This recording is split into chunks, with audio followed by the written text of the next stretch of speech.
Hi, everyone. Hi. Welcome to Gnomon, everyone. Thank you for joining us this afternoon. We appreciate your patience waiting outside. We know it's very hot out there. So this is the last weekend of break before a new term starts here at starts here at Gnomon on Monday. So if any of our new students are here today, welcome. Huge thanks for coming along. So we're very excited to have Nick Hiatt with us today. He's an immensely talented artist working in the film industry who's not only a matte painter and production illustrator, but also an art director who's worked on Star Wars: The Force Awakens and 10 Cloverfield Lane. So let's have a big round of applause for Nick for coming out today. Thank you.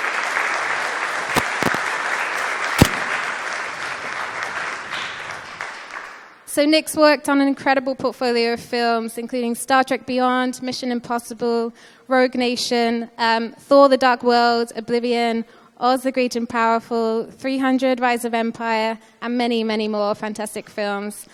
His diverse portfolio, which he's going to be going through today for us, is packed with awesome matte paintings for films, games, and TV. And he's also does a lot of production art for film vehicles and props too. So today we'll be learning a lot about Nick's experiences working at Bad Robot on Star Wars: The Force Awakens and 10 Cloverfield Lane. And we'll get to see some of those incredible matte paintings that he's created and also hear about his art direction experiences too.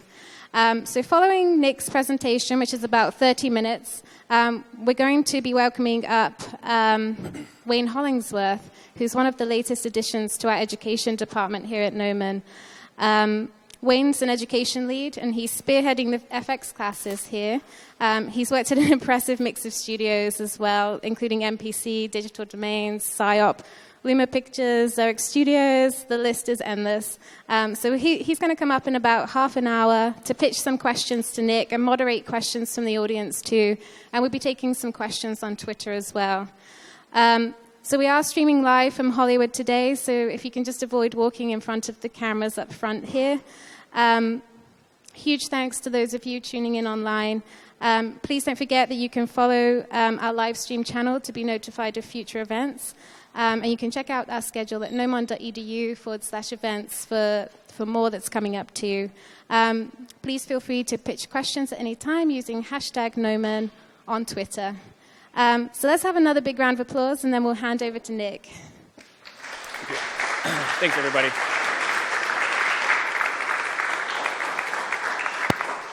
Thank you. Thanks, everybody. Thanks for coming out, and thanks, everyone online as well. So I'm Nick Hiatt. I'm an art director, matte painter, concept artist based out of LA. And I guess I don't have a lot of stuff planned today. I'm kind of winging it. My schedule is such that I didn't have a lot of time to prep. So I'm just going to kind of wing it and go over some of the work that I've done over the past year and a half. And anytime anyone has a question, chime in, because it'll help me roll things along. Recently I just finished Star Trek Beyond, and that was at Kelvin Optical. And Kelvin Optical was the visual effects wing of Bad Robot. And I started at Bad Robot in January of last year on Star Wars and Cloverfield. And I just finished Star Trek there. So I guess what I'll do today, I'll just go over some of the work I did on Star Wars and some stuff from Cloverfield. And if anyone wants to see anything else or anything else, just chime in. All right? So my role on Star Wars at Kelvin Optical was art director. And when I joined the project, most of the concept art was already done for the film, and because we were in the post stage at that point. So basically my role was just art directing the visual effects work that Kelvin did at Bad Robot for Star Wars. And they were one of the only other vendors besides ILM on that movie. So we got really lucky just to even get in, and working with JJ on that was hands down the coolest experience I've ever had in this film industry. Plus I'm a huge Star Wars geek, so it kind of helps. All right, so these are some of the matte paintings I did for the Rebel or the Resistance base sequence. Basically, there we go. The plate line was pretty much this right here. And everything from behind this back is a big matte painting. And the way I made this painting, we got an initial concept sketch from ILM that wasn't quite high res enough to work for all of our shots. I assume they made it for a cyclo they had in their default little rig. So I took their existing painting and I made it a 14K panorama, a big, giant, huge, high-res panorama that we could use for all of our shots. So I basically I took the layout and all the LiDAR of the 3D geometry of this scene, and I kind of made a cyclorama in Nuke, projected everything on it. So anytime you looked with your shot camera, we had coverage for the full set extension on that. So this is some of the resistance-based stuff. More of it, more of the same thing. This is all one big giant 14K pano projected in Nuke. I never thought I would have a painting with Harrison Ford in it. Pretty happy about that. And my favorite thing that I did on Star Wars at Kelvin was to be able to art direct the island scene of Octo. And this was super cool. Like when I first saw the artwork, I was just blown away by it. And the whole concept of where this is really cool. And there's a big emotional part of the film too. So that was a really fun thing to work on. So everything on this, the plate, also too for this, when I saw the plates, I thought, what am I going to do to this? Because they look so amazing. It was shot, I'm sorry.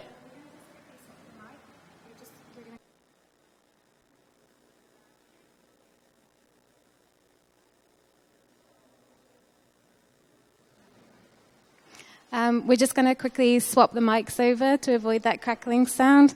So if you just bear with us a couple minutes for that, apologies.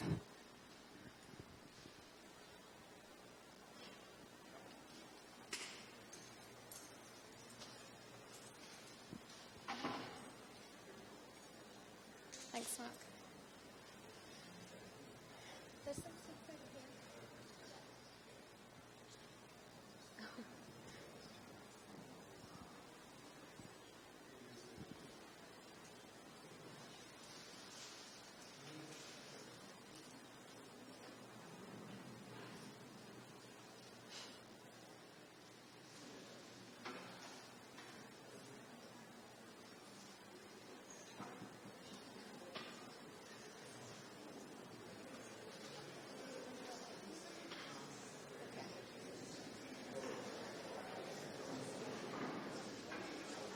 Thanks for your patience, everyone. It's been a day of technical challenges here, to say the least.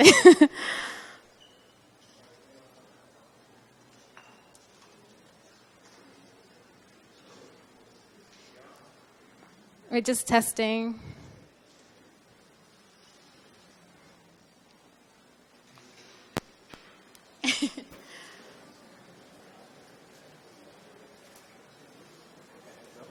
Check. Yeah? Can you guys hear me? Yes. All right, thanks for your patience. Awesome. Sorry Thank about you that. so much, everyone. Okay, so where was I? Okay, this particular set was shot in Ireland, on Skellig Island. And as soon as I saw the plates, I was blown away at how awesome the plates looked. I'm like, what can I do to make this thing look any better? Because it already looks like a painting.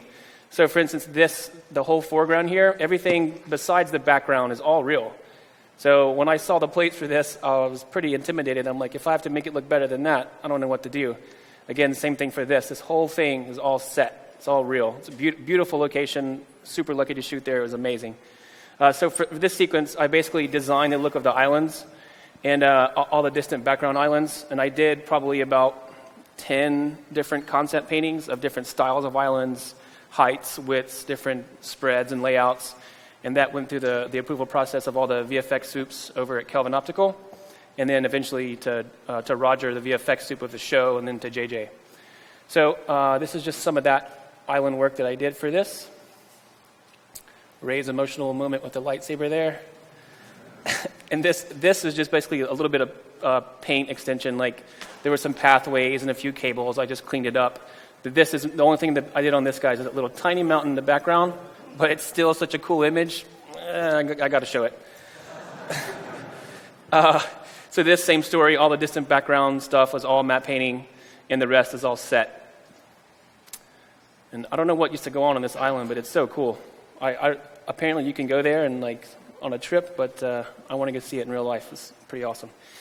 All right, so for the snow sequence, or the end sequence where they fight this guy here, Kylo, a lot of what they shot was practical on set, and then a few pickup shots here and there were done on blue screen, and we added in the environment at Kelvin Optical. So what we did for this is a very similar thing. I took a lot of the set reference that we had gotten originally from the original set, and I took split it out into like probably 90 different layers of trees, and made a 360 camera projection in Nuke that has all these tree layers in it. And so basically we took a lot of the existing set ref so it matched the other shots, and then just basically set a 360 setup in Nuke that could handle all the shots. So anytime you have any shot, if it's all in the same world space, just pop in your 3D camera, and then you can use that rig to get every single shot, essentially with one setup. So it saves a lot of time. So this is some of that stuff. A lot of painting stuff here. I think this painting ended up being like 16K, something like that. I think the final file size was like 9 gigs or something. It was a beast.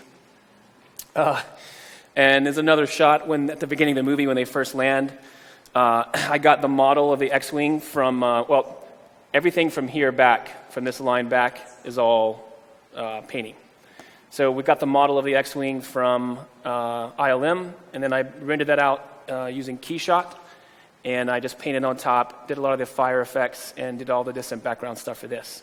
And this was all set up and projected in Nuke as well. Same thing, a little bit of distant background here outside of the cockpit. Not much of a big painting, but it's Star Wars. I'll show it. This was the very first painting I did, this last image, the desert image. This is mostly plate again, but there were a ton of tire tracks and tire marks at the bottom of the set where they were shooting with the crew. So my job for that was just cloning it out, setting up a Nuke, and projecting it.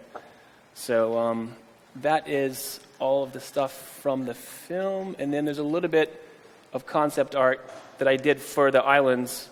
Not all of them, but some of them here. So this is when the first time you see Luke.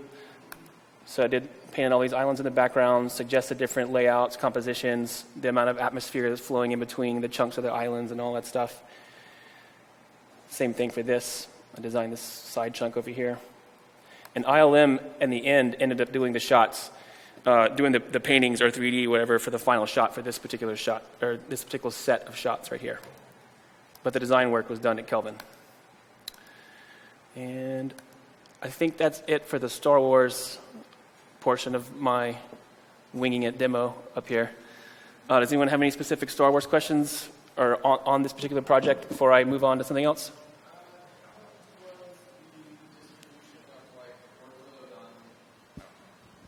How was the workload distributed between Bad Robots VFX studio and ILM studio, or like how was that worked out, or was it more like George Lucas heavy kind of, or J.J. Abrams wanted a lot in-house? Yeah, or? I'm not sure how it was distributed. I would say ILM probably did 90%, maybe 80% of the work, and Kelvin just did our own small little shots. Well, I wouldn't say small, but we did our own little set of shots, small quantity-wise. But ILM did probably, I'm just guessing, 80% of the work, maybe 90%. And Kelvin just had a few pickup shots here and there, like basically specific sets of shots that we did. And my role there was, was art director, matte painter, and a lot of what I did was done for the post-viz, which is where the VFX editors are editing the sequence for the first time, and they want something besides blue screen in.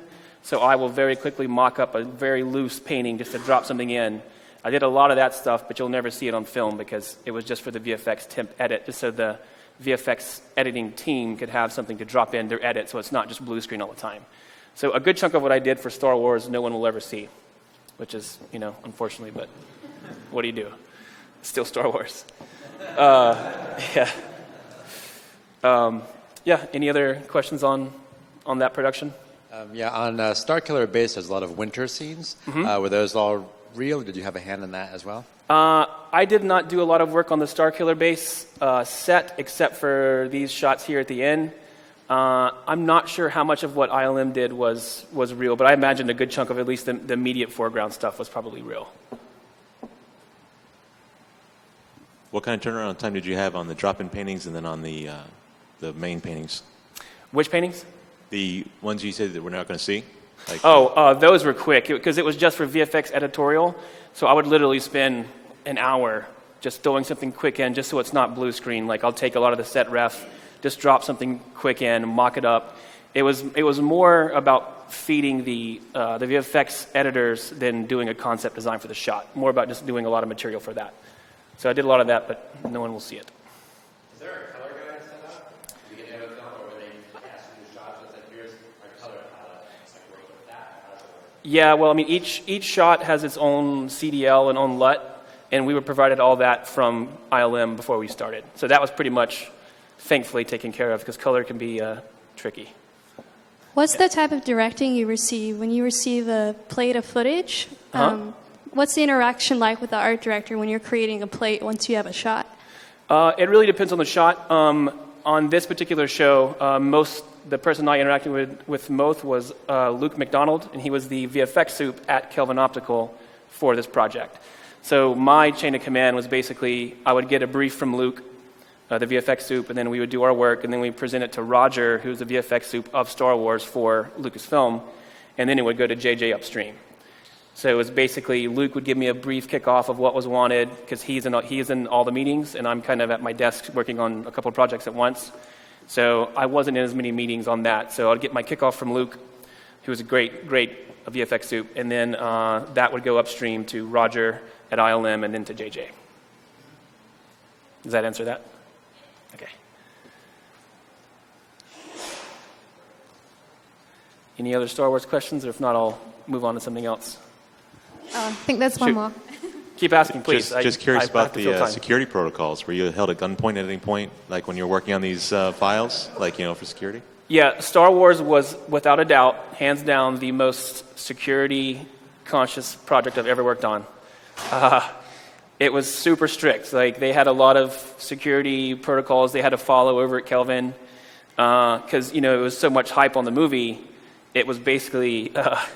there were moments where it's like, the entire internet was just asking for something new, and we knew so much, so you just can't say anything. It was definitely the hardest it's ever been to keep my mouth shut and not just, go scream to all my friends the cool stuff that I was seeing. But of course, I didn't say anything, naturally. But it was definitely a lot of hype, a lot of buzz, and people were jonesing to see anything, really, of the project. And knowing what happened, and I remember the moment when I saw Han's interaction with Kylo. I had moved into a new room, and it was still the editors in there at the time, and I saw a little piece over my shoulder what happened, and I was, oh God. I had to take a break and that's what happens. Oh my God, it's going to be so good.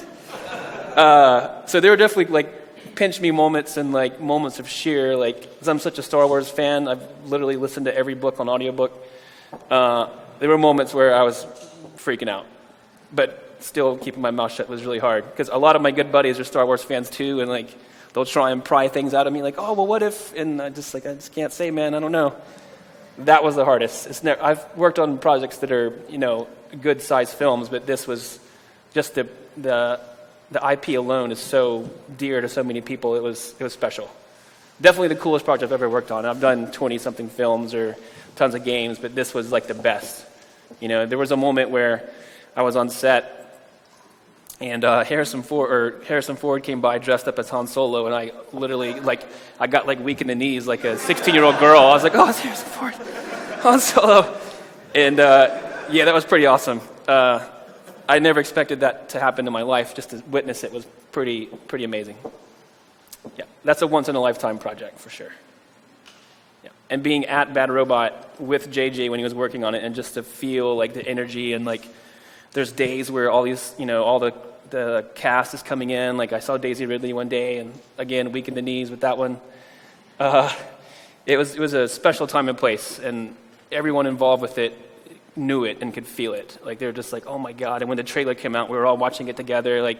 I think it was some football game or something. It came on right before the second or third round of trailers, and we're all huddling, watching it on TV together for the first time. And even though we were working on the project in the building, we had never seen the trailer either. So we were watching it in the building with everyone else in the world at the same time, and it was just after the trailer, we're pumped to go back and work all night at our desk. So it was a special moment. It's rare that you get pumped to go back to work at your desk all night. Anything else Star Wars related? Please keep them coming. Having doing 3D and giving access to these vehicles that were also part of this iconic film, how often or how many times did you actually sit down and explore the vehicles or the environments that you were given? You mean the environments and vehicles that we got from production on the show? Oh, I combed through every inch of it. I was so pumped. I wanted to see everything. So everything that that we had on our system was safe and legal for me to see. So I went through all the set photos, all the stuff, just being inspired and seeing everyone on set was smiling too. It's So everyone was like knew they were part of something big. So you just saw smiles on all the set photos. It was awesome. As far as the 3D models, I think I got a good chunk of the ILM models that were specifically needed for our sequences, like the X-Wing, for instance. I drooled over that for a really long time, even though it was a LiDAR model, so it was kind of not full, production quality. It was still the X-Wing. So yeah, I had quite a bit of fun with that. I spent a lot of time going through thousands and thousands of photos on that show. It's beautiful. Could you talk more about the process for creating this scene in particular? Because I remember seeing some photographs of the set that they built. Mm-hmm. So I was just wondering if maybe there's any 3D involved in these shots? Yes, sure. There's no real 3D involved in our shots, the Kelvin Optical shots of this particular set. There was a beautiful set built for the original shots, and it has a huge cyclorama that went around. I think it was 180 degrees of all this beautiful airbrush painted forest. So deep in the distance in Z was a big, practical backdrop. And then, there were a ton of but set trees all in between. And basically, they took so much photographic reference of that particular set that I was able to go in and take, a tree from here, a tree from there, and rebuild essentially what is the same environment, but I built it in Photoshop and then projected all that in Nuke. So there was no actual 3D rendering of trees or anything like that on our side. ILM may have, I'm not sure. But on our side, it was all Photoshop and Nuke. And again, with this, I did one big 15 or 16K painting, big huge thing, and we use it for every shot, doing a 360 projection setup in Nuke. So once you build these cool arrays like that, you just drop the shot camera in and press render, and you have your shot. And then you may go in and touch something up here and there, or move a tree a little bit left and right per shot. But using the 360 camera array setup in Nuke, you get everything, or most of the shots, for free once you get the setup down. So there was no real 3D, just 2D and Nuke. Well, 2.5D. Yep. Does everyone know what I mean when I say projection setup in Nuke? Okay. If I'm not speaking your language, just ask. Okay. Any other Star Wars stuff? I'll answer anything my NDA allows me to. Okay. All right. So if there's nothing else on that, I'll hop over to the stuff we did, or the design work I did for Cloverfield. And if anyone hasn't seen the movie, it's earmuff time, because it's going to be a spoiler. Great movie, great production. So I started on Cloverfield in January at Bad Robot with Kelvin, and my first task was to design the ship for the end of the movie. And one of the beautiful things about Kelvin Optical was it was the VFX studio inside of Bad Robot, which is who's producing and making the movie. So at any time, you could go talk to the producer or the director or anyone involved in the process, and they were in that one building. So it allowed for a lot of interactive feedback between the director, Luke McDonald, the VFX soup, and myself to do a quick iteration. Like the director, Dan Trachtenberg, would come and say, try this for today. And I would immediately make some designs, kick it through Luke, and then we would be talking to Dan about it by the end of the day. And that was a very powerful thing, and that doesn't exist anywhere else that I've ever seen. So that was one of the really special things about being at Kelvin on this particular project, was the fact that you could talk to the director during the day, and then when he's done with his edit at night, he'll pop back down and see what you're doing. And so it's a very quick feedback loop. Typically, as a designer, you're very disconnected from the director, right? Like 2 or 3 tiers down. So this was a great opportunity to work for Kelvin on this project. So for the ship design on this, again, since Dan was there, we had a lot of freedom to play with ideas and test the waters for different types of ship. The original ship design for this, the call out was to be organic, as if it was a type of creature, right? So we did a lot of exploration where the ship was this big organic kind of thing and had moving parts inside of it. And then we explored a little more organic mechanic combination where the ship can be metallic but still move and bend and have a life to itself and not just be a static object, more of a living being. So we did a lot of iterations with that with Dan, and in the end, we landed with something very similar to what we have here. So this particular ship, I designed this and I started out a lot of it in 2D. I did some rough layout sketches, and Dan was responding well to that, and so was Luke. And then from that point on, I took that rough sketch, and I did a lot of kit bashing in Zbrush to do the basic model.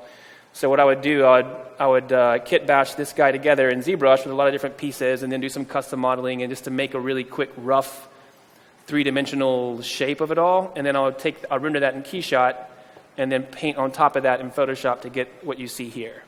So this was a really quick Zbrush kit bash, move parts around just fast and speed just to kind of get the volume, and then I do most of the work in 2D on top of the rough 3D render. So this is what ended up being the final ship, and there's another view of it here, and then one from here on the back side. And one of the things about this ship is that the design, one of the goals that Dan had is that the ship was alive itself, and it had moving parts, and there were tentacles coming out of it, and this tail you see here could actually flex and move with the ship, kind of like a tail of a shark or something like that.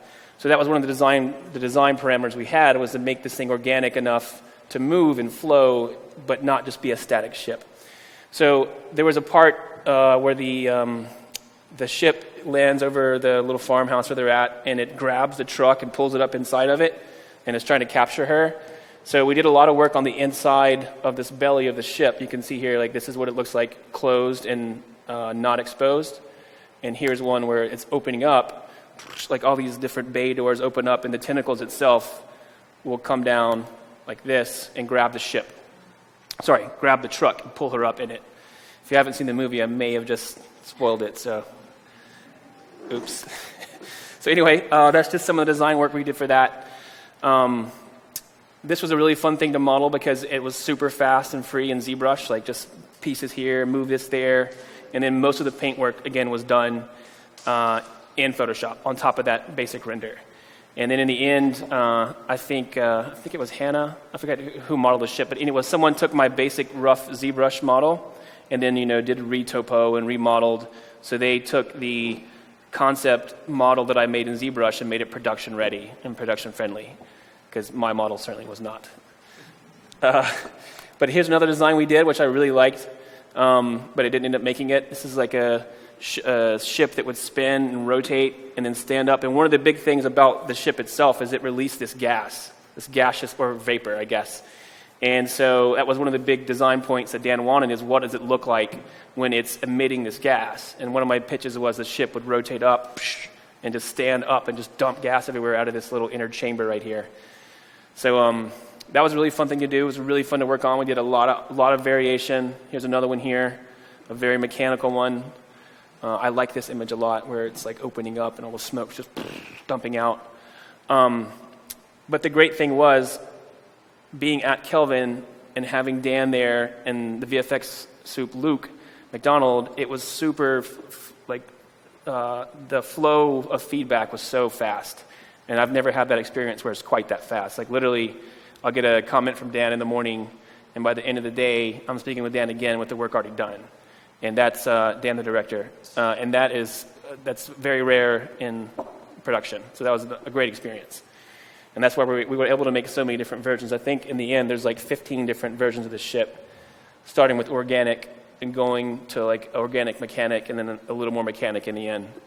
So it was a fun ride, great process, and one of the coolest things I've worked on at Kelvin was this ship. It was a lot of fun.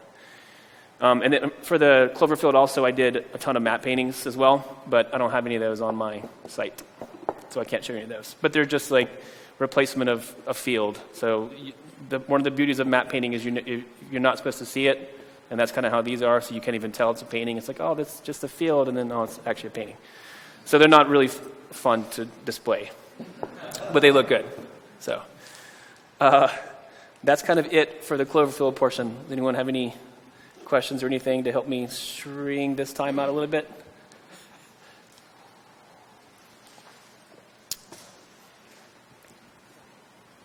What do you feel is something that the art director brings to production that you find very crucial, but most people generally don't think about or don't attribute to an art director?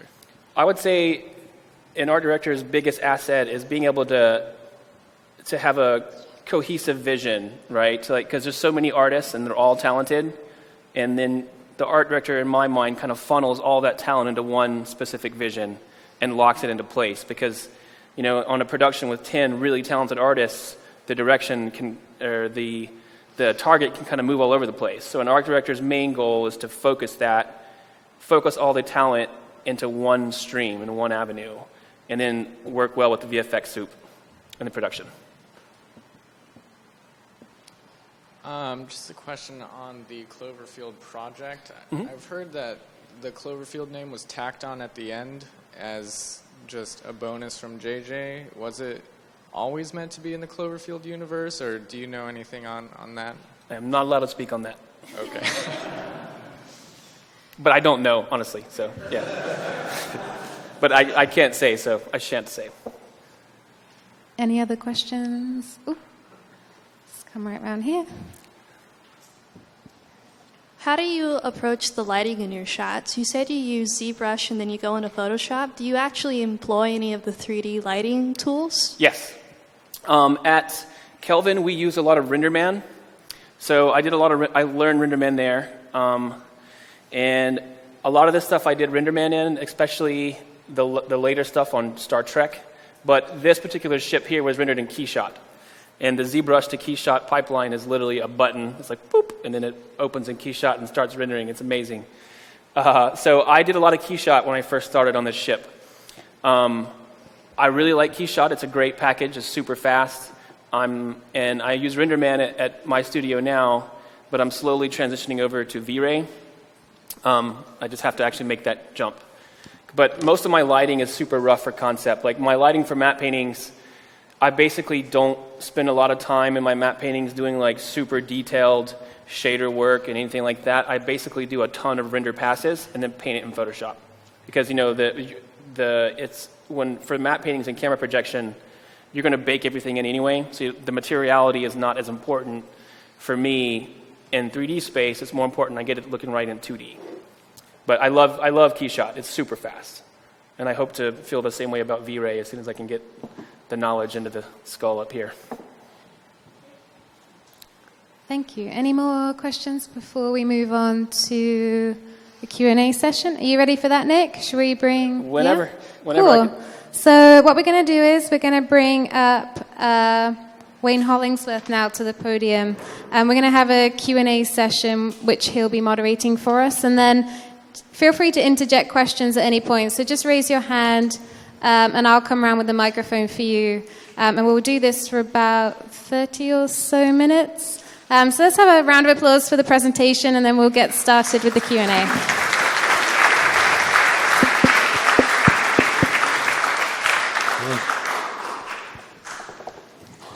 Hey, everyone. I also quickly forgot to mention, if you're watching online, please use hashtag Gnomon on Twitter, and we'll be following your questions. Hey, everyone. My name is Wayne Hollingsworth. Just joined the team not too long ago. I'm going to be asking Nick some questions today. Great. So look, everything you said so far was amazing. You blew me away. I want to talk about ILM. Okay. So ILM is known for a lot of amazing oil paintings. How have you applied your matte painting techniques to your digital matte painting techniques? A lot of the old ILM matte painters are the masters. Those guys, I don't know that I could do what they do in analog the way they do it. They were some of the best guys, like Whitlock and Paul Assain, and those guys are just mind-numbingly good. But definitely a lot of the techniques still apply in 2D traditional, except we get the luck and the ability to use a lot of photographic reference. But a lot of the same theories apply. Like I know when I first started in this industry, I had the pleasure to work with a guy named Michael Lloyd. He was an old school matte painter from Disney. He was the VFX soup on Dick Tracy and did a ton of amazing paintings for that. And my first or second job matte painting, it was at Sony ImageWorks at the time, like in like 2005 or something.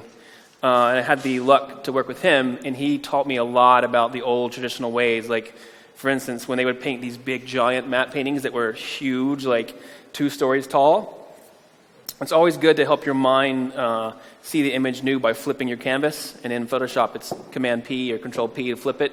But these guys couldn't do that. So they would walk all the way out in front of the painting and look at a mirror and see the painting through the mirror backwards, so it would flip the image to get, a new vision at it, because it really helps to flip your canvas all the time, right? To see the composition, is this right? Does it look right when you flip it? So that was one of the coolest things that I learned from those guys, is they would basically walk way in front of the painting and hold a mirror and look back and see it reflected in X. It's such a cool concept, simple, but very effective. Wow. Yeah. Any aspiring matte painters today? Raise your hand. So look, I'm a VFX artist. We got a few matte painters. In that area of focus, how would you recommend a matte painter to get to the level you are today, or possibly just land a job? It's a little hard to get your first job matte painting without a lot of matte painting work. I had that same problem when I first came in. I didn't have a lot of matte work, and I started out in texturing to kind of get my foot in the door and slowly get a toehold somewhere. But I would say just do a ton of painting and a ton of different styles of different things: sci-fi, fantasy, traditional, or realistic. And broaden. I would definitely recommend any matte painter now to make sure you learn 3D very well. I'm glad you brought that up. Yep. How much 3D is important regarding like just classic or traditional matte painting? Should they be, what medium should they be focusing on? Should they just only be Photoshop and ZBrush, or should it be sometimes just two-dimensional? Yep. I would say that the trend that I've been noticing basically go up in a curve is more and more and more it's 3D.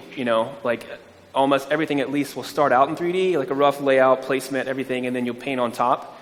So I see the trend going in the next like 10, 15 years, almost everything, especially as rendering gets faster, and like you just put your scene in there and it's already rendered for you. In the next 10 years we'll have that for sure. I see 3D being more and more. Plus, like, you can make endless changes, you can move the camera around, but in the end, it's always faster to paint. Well, not always, but currently it's faster to paint things than it is to do a full 3D model, unless you can tap into existing resources like existing models and do a quick kit bash. But I would say at least 50% of the paintings now start out in 3D for sure. Wow. And then, then on 3D you get your basis and you paint on top. So it's still a painting in the end, but definitely a good 3D base is going to be the norm, if not completely required in the next decade for sure.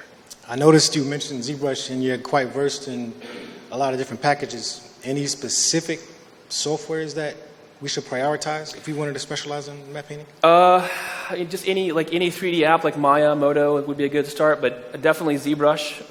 I've been using more and more ZBrush over the past year, or past 2 years, and it's just so fast, so cool. And like most people think ZBrush for characters, and it's amazing for organics, but it's also great for environments too. I use it a lot for environments, but my real 3D presence is mostly Maya. But I'm trying to get into Modo. I want to learn Modo. I see amazing stuff come out of Modo, and I just haven't had the time to learn it.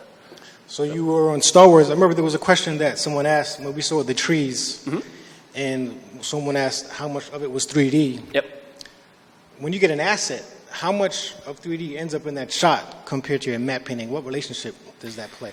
It kind of depends. I mean, if you start out rendering in 3D, most of those elements will stay, and you'll just enhance the existing elements.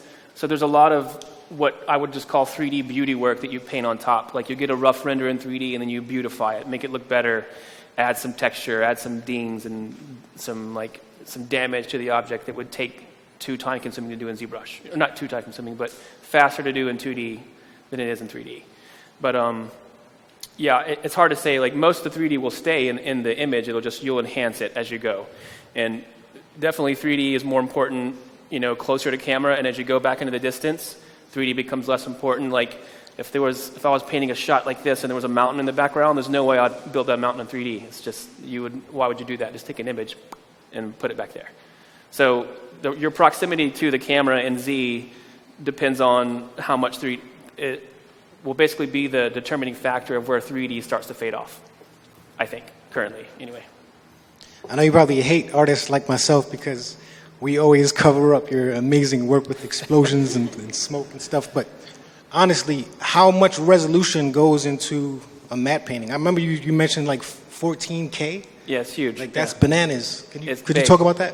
Yes, but on the first thing you said, I'm glad sometimes you guys cover my stuff up because I get to paint a little bit less. Like, there's going to be smoke behind it. Don't worry about it. We're just going to broad strokes.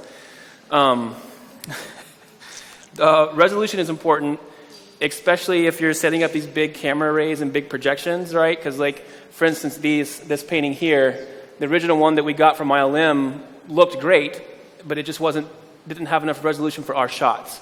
So if the shot is 2K, the image that we got from them was probably about 1K inside resolution-wise. So anytime you're planning any of these big panoramas, you always want to first, like, get an idea of what this looks like in your shot. And then there's a method where you can make a resolution grid and put it in your painting, and then take that same grid and then deploy that to your camera setup in Nuke, and then you can tell how much resolution you have in the shot, so you know how big the painting itself needs to be.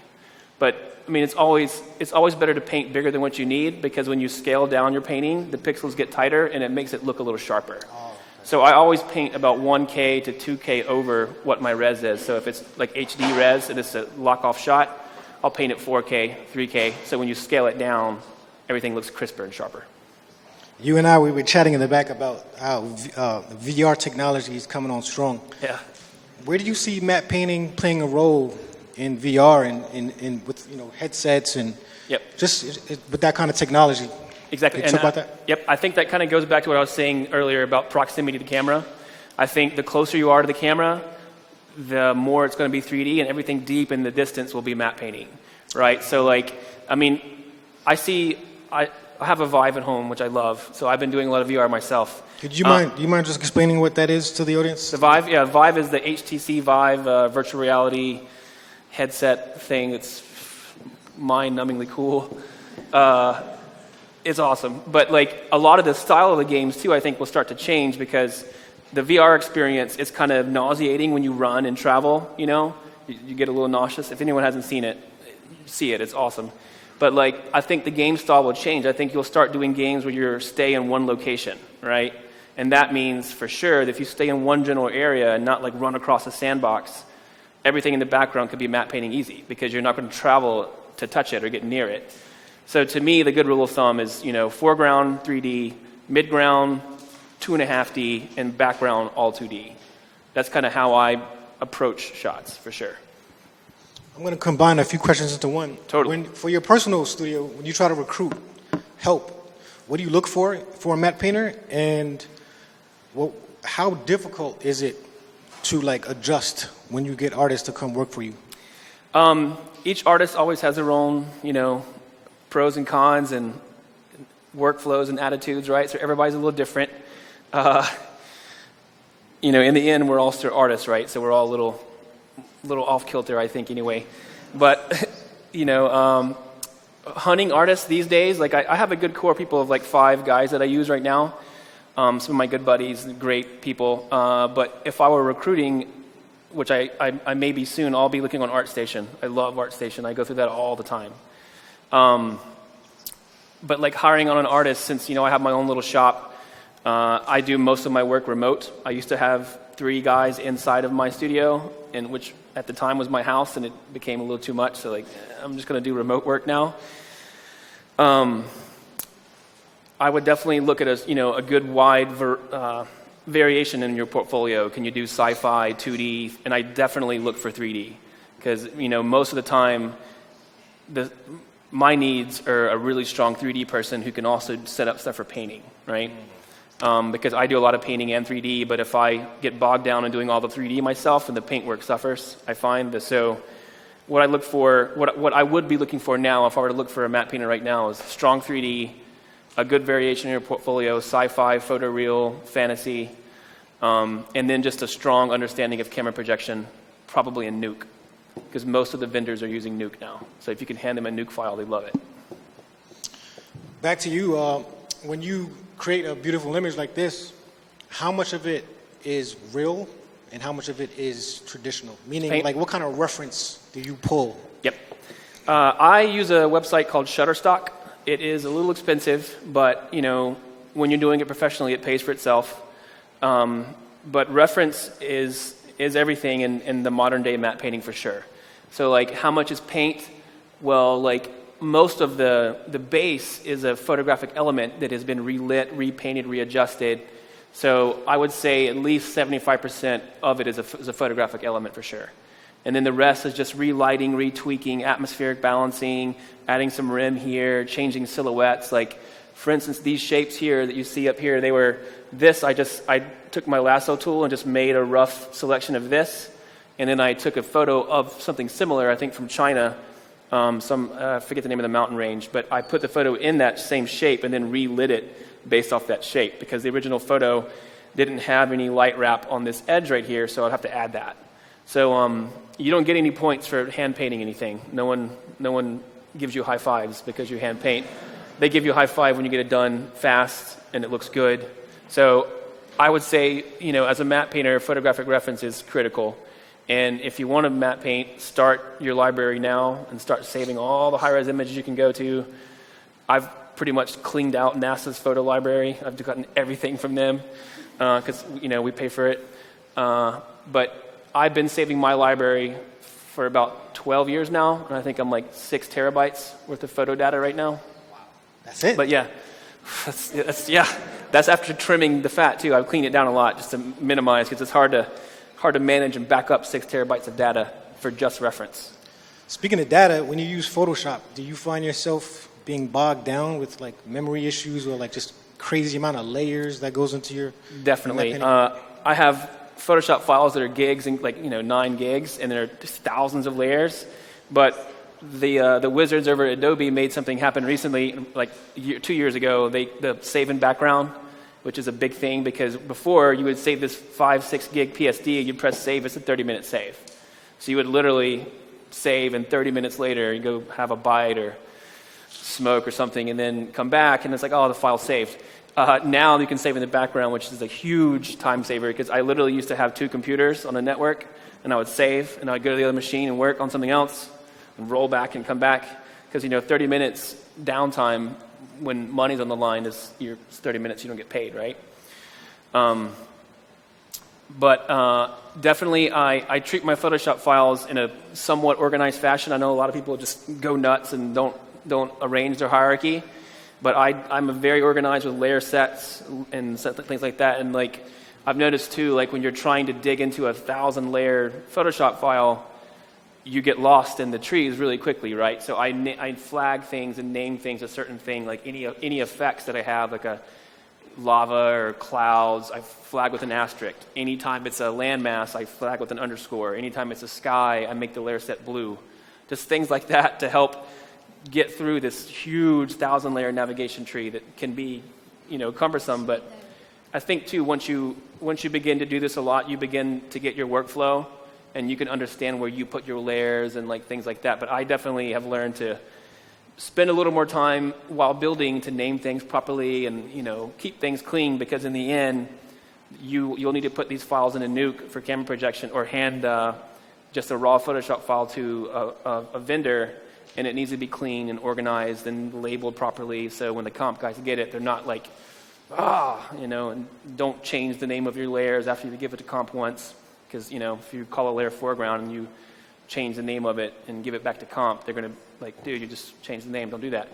So being organized is good. Basically what I'm getting at. I got a few more questions, guys, and we'll wrap up. Speaking of matte paintings, once again, do you prefer photoreal matte paintings or fantasy environment matte paintings? Well, I'm definitely want to take a break from sci-fi right now. I've been doing that for about 1.5 years nonstop. I'm still doing it today.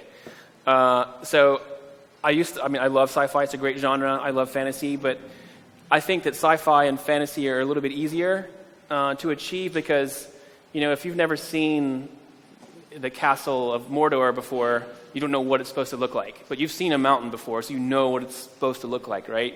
So I feel that fantasy and sci-fi is a little more lenient, but the photoreal stuff too could potentially be easier if you find the right photographic element to use.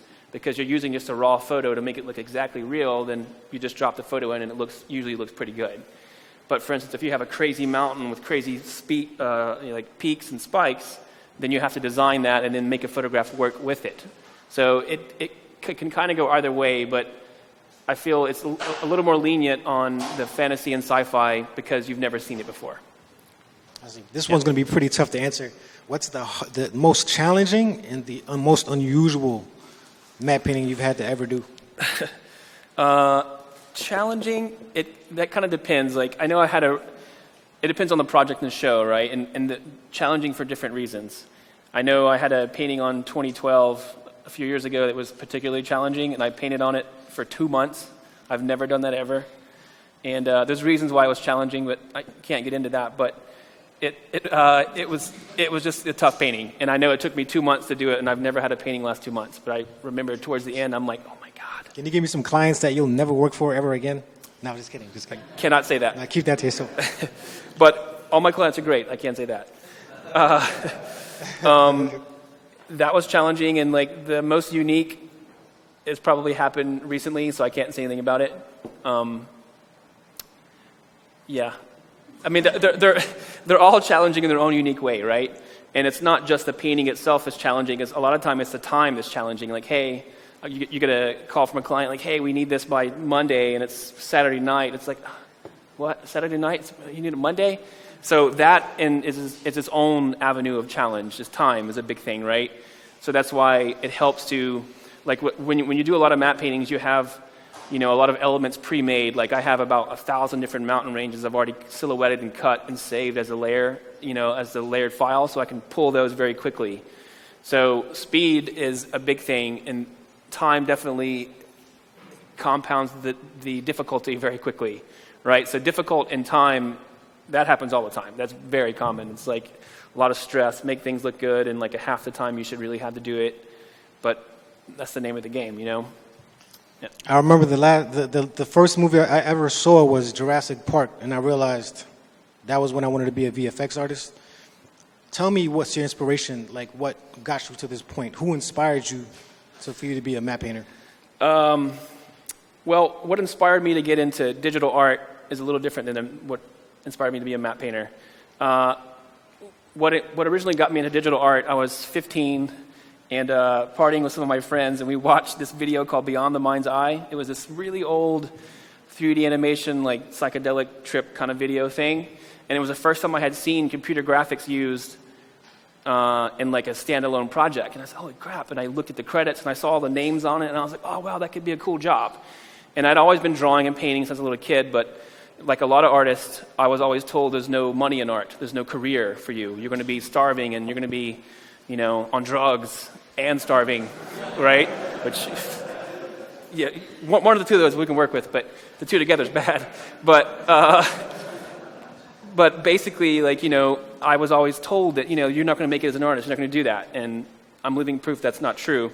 But that was my initial inspiration, was that. Like, seeing that video with the right lenses on, and I was just like, wow, there's a career in this. I can actually do this. And at that time, I had already been doing mechanical drawing. My grandfather was a draftsman and did a lot of woodwork, so I understood the basics of XYZ and orthographic, creation to get a 3D object. So as soon as I got into 3D Max in 1998, I think it was, I was like, oh, I can totally do this. This is going to be awesome. So that was what got me into the digital art 3D field, was that particular night on watching that video. And then I went to the Art Institute of Fort Lauderdale for 4 years. I got my degree there, my bachelor's degree. And then I didn't even know what matte painting was until I had gotten my first job as a texture painter at Rhythm and Hues for 3 days. And I had the luck to sit right beside Dylan Cole on my first day. And I was like, what are you doing? And I was like, that's matte painting. I'm like, what is matte painting? How did I go through 4 years of school, just graduate, and don't know what matte painting is? We just never were told. And then so from that day forward, when I saw him do that, I was like, I'm going to do that for sure, because it takes 3D and 2D and like all the things that I love and puts them into one giant image. And that was kind of what really got me into matte painting, because I never knew of the discipline prior. Like I didn't, I grew up on a farm on the East Coast. There was no film exposure or definitely no matte painting exposure out there, right? So I just never knew about anything of it. And, I only learned 3D in school and traditional painting and Photoshop. But the second I saw that, I'm like, I'm going to do that. That's cool. Wow, that's awesome. That's enough for me. I got everything I needed to know. Cool. But anyone else have any questions? Sure. You got a minute? Can you raise your hand again? Hi, yes. I have a quick question about working with anamorphic footage. Okay. Especially if it's like moving footage that has varying distortion, kind of how that changes your workflow. Yep. Anamorphic can be tricky, but once you kind of get the basic of it, there's a pretty easy workflow in Photoshop. You always want to make sure you stay in anamorphic, because when you kick that file back to comp, it has to be in anamorphic always. So basically in Photoshop, I think it's like view, pixel, aspect ratio or something like that, and you can click an anamorphic setting, so it'll actually pull the plate out and double it in X, right? But you want to keep your native Photoshop file in anamorphic. Projecting in Nuke in anamorphic is tricky. Thankfully, I have not had to deal with it all that much. All the work that we did on Star Wars and Star Trek was anamorphic, but there was a comp artist who had kind of already gone in and set up all the anamorphic nodes in Nuke that I don't technically understand all that well, because there's a lot of like cropping and all that stuff like that. I just would rather do the creative side and let someone else who's smarter than me take care of that. But anamorphic can be tricky. But once you get your template set up, it's pretty straightforward. It kind of stays static. But each show is different. Each stock of film is different. So it's kind of hard to tell. But hopefully you have a good tech guy that will take care of that for you. Unless you're that tech guy, then I can't answer any specifics on that. Can I follow that up? So and then once you pull it back into Nuke, you were speaking about projections and that kind of work. Once you have that footage and you're putting it back in, how do you deal with slippage as well as even when you're doing tracking and you're getting bumbled? Do you work with the tracks as well? I do not do any tracking myself, but if there is any slipping, you would kick it back to the track guy. Like, hey, man, this is slipping here a little bit.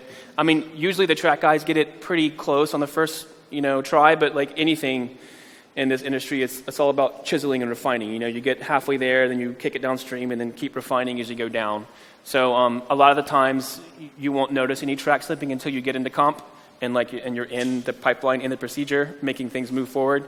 That's when you notice, oh, this is slipping here a little bit there. But as far as tracking, I typically won't handle any of that, just because I just don't want to deal with tracking. Thank you. Yep. Were there any other questions on the floor? We do have a couple that have come in on Twitter. Oh, okay. Hi, I was just wondering what hardware you use, what your computer specs are. I have the Mac little diaper genie guy. I got the fully stocked version of that. It's pretty pricey, but I prefer Mac just because I'm not as tech savvy on the PC, and I was PC back in the day, and I just kept having problems. Granted, some of those are probably self-inflicted, but on the Mac, it's just super easy. I don't have no bugs, no problems. The only kind of thing is it's getting better now, but 5-6 years ago, Mac didn't have the best 3D support. Like a lot of Maya things were funky, but that's pretty much gone now. But I prefer Mac. I can use PC. I like Linux as well, but I don't have a Linux setup at my studio. I used it at Sony and Rhythm, and I loved it. But I'm Mac right now only because I don't think I'm tech savvy enough to deal with the problems that I create for myself on the PC. So Alexandro on Twitter has asked, he said for him himself, Nuke is a bit too expensive right now. So for beginners, is there anything you recommend software-wise as something he can start out with? Is this software or reference?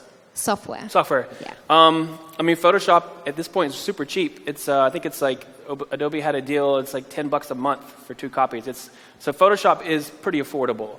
I would say as someone just starting out, what I would probably do is I would use a lot of Google Images for my reference instead of like a subscription site like Shutterstock. I use Shutterstock because it's higher res material, but it does cost a subscription fee, and it's not cheap. It's cheap in the grand scheme of things, but if you're learning and you're not getting paid on a daily basis, you should probably go with just Google Images. That's what I did when I first started out. But for a 3D software, I think there's a lot of student options for Maya and things like that. So there's ways you can probably get it for cheap and to streamline it. But definitely, when I'm first starting out, I wouldn't do any image subscriptions. I would just use stuff on Google. There's a ton of good stuff on Google.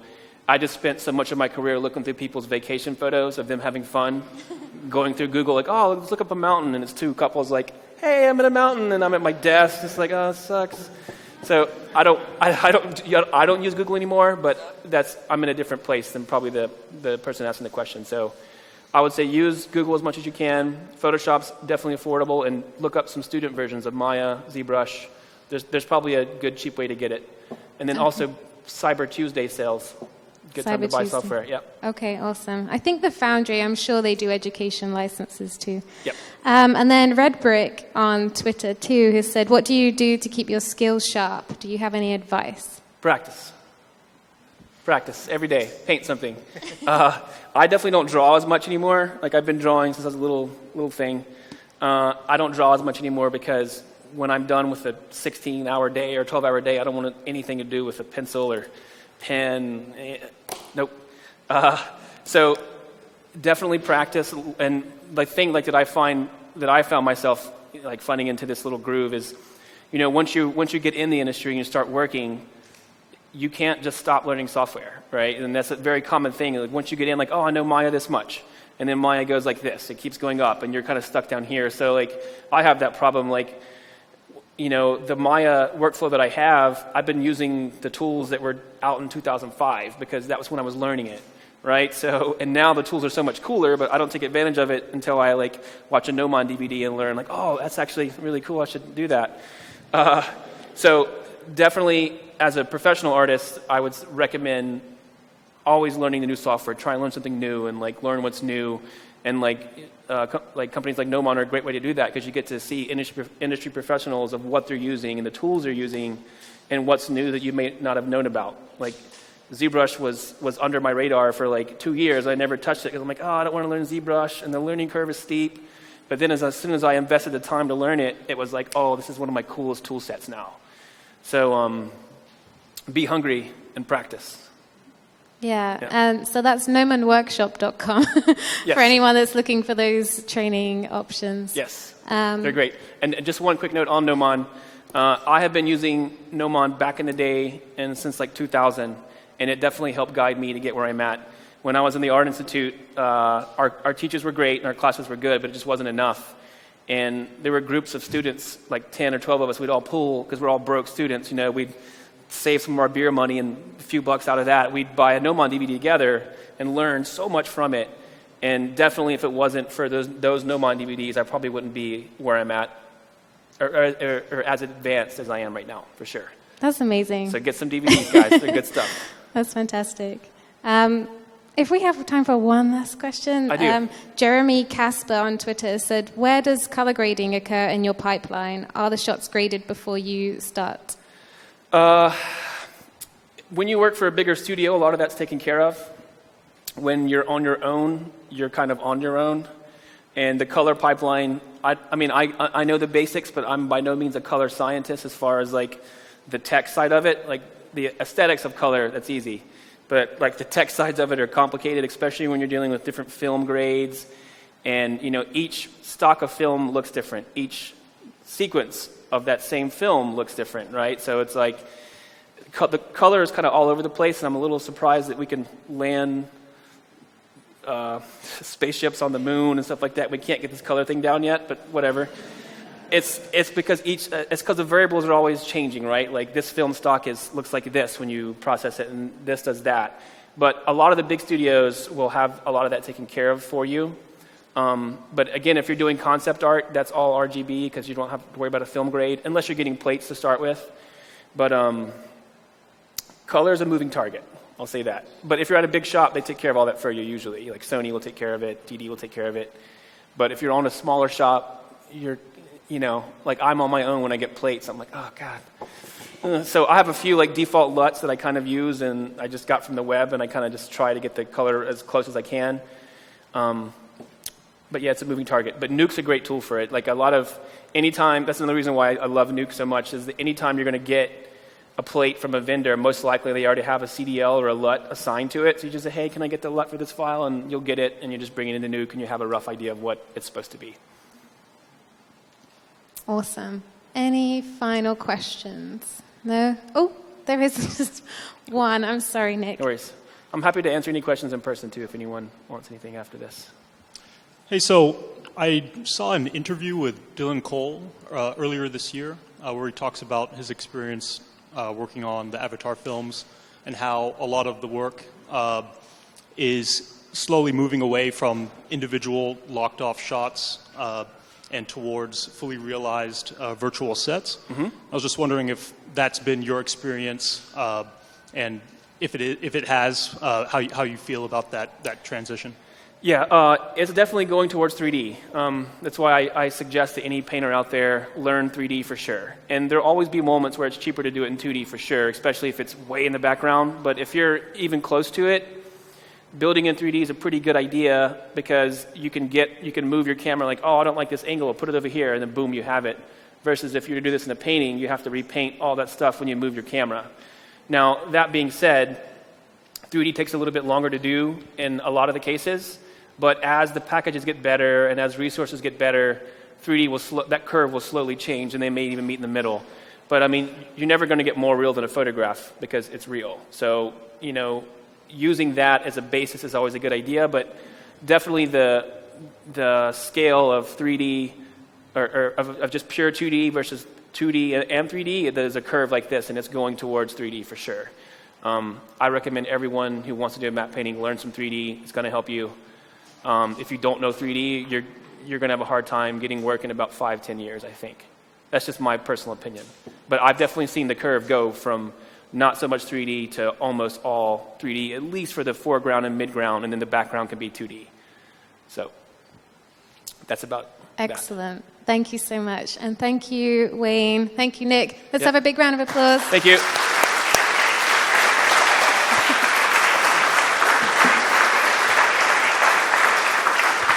Thanks, Wayne. Thanks, buddy. So it's been a huge honor for us to have you here with us today. And thank you, Wayne, for guest moderating the session as well. That was super insightful. So thanks, everyone, for joining us here on the stage. We are going to have a short meet and greet session now, so you're welcome to come up and chat to Nick for a while. For those of you online and in the stage as well, you can rewatch this event, and we have a host of we have more than 20 or so events online now. It's just livestream.com/Gnomon, and you can see upcoming events at gnomon.edu/events too. We actually have a big event happening in July. It's called Substance Days. I don't know how many of you use Substance here, but it's the software created by Algorithmic. And they'll be in town, and it's a 3-day event.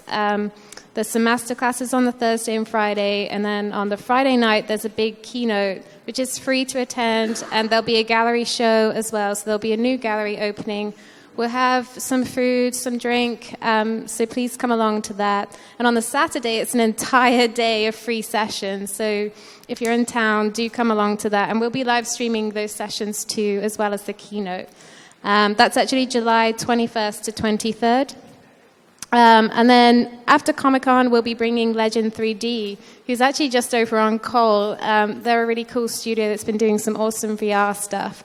So they're going to be coming here the week after Comic-Con to showcase some of that. So stay tuned to the website, social media channels too, and we'll keep you in the loop on those things. And this is going to be the last weekend of our current gallery show, which is episode 7, The Art of James Klein and Ian McCaig. So if you haven't seen that yet, pop on over to the gallery and take a look.